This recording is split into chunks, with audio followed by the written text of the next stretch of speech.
et des zones de non-droit. Et à partir de ces paradis fiscaux, c'est une économie pirate. Et nous sommes dans une économie, en réalité, si vous regardez comment elle marche. Vous savez, les monarchies donnaient des lettres de mission, en France, ça avait un autre nom que j'ai oublié, des lettres de cachet. Voilà, on donnait aux pirates, qui étaient d'habitude des gens souvent intelligents et plus honorables que les banquiers d'aujourd'hui, on donnait à des pirates la possibilité d'attaquer les navires d'États ennemis.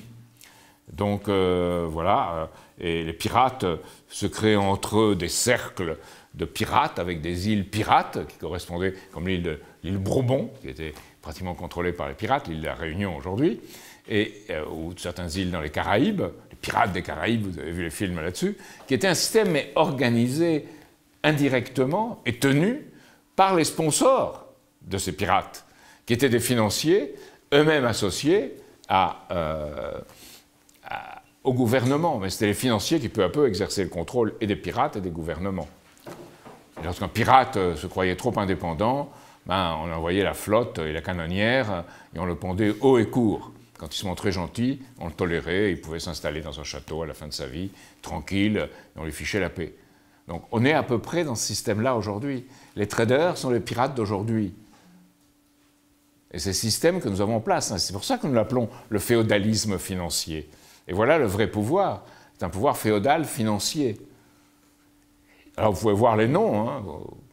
Il suffit de lire certains livres. C'est exposé. Jean-François Guéraud, Le nouveau capitalisme criminel. Marc Roche, l'ancien correspondant du Monde avec son expérience en Angleterre.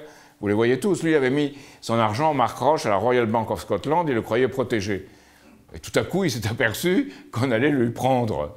Donc il a réagi au dernier moment, parce qu'il avait des amis, il avait des connaissances, et il n'a pas perdu son argent, mais il s'est aperçu qu'il y avait un système organisé devant ses yeux, lui qui était un libéral, lui qui était un modéré, un système organisé devant ses yeux de pillage assuré.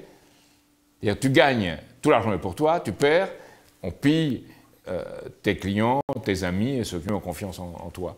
Et c'est ça le système actuel. Et si vous ne le comprenez pas, vous ne comprenez pas la dimension de notre propre combat. Et vous ne comprenez pas pourquoi nous avons été rejetés. Nous avons été rejetés parce que nous avons situé ce système là, à cet endroit précis. Et jusqu'à maintenant, malheureusement, les gens ont peur de mener ce combat-là. Parce qu'ils se disent, j'aurai des ennuis. Et on les achète avec des assurances sociales, tout un système d'assistanat. Les Anglais sont les experts pour ça. Pour tenir en laisse les nécessiteux, ce sont les experts.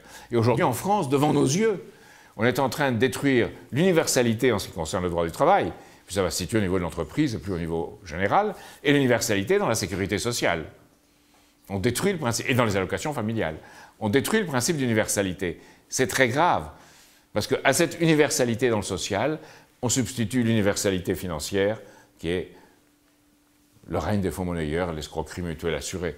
Et il faut le comprendre de cette façon et voir la portée et s'organiser pour le combattre par tous les moyens possibles, non violents, parce que la violence ne fait qu'alimenter des occasions pour ces institutions-là.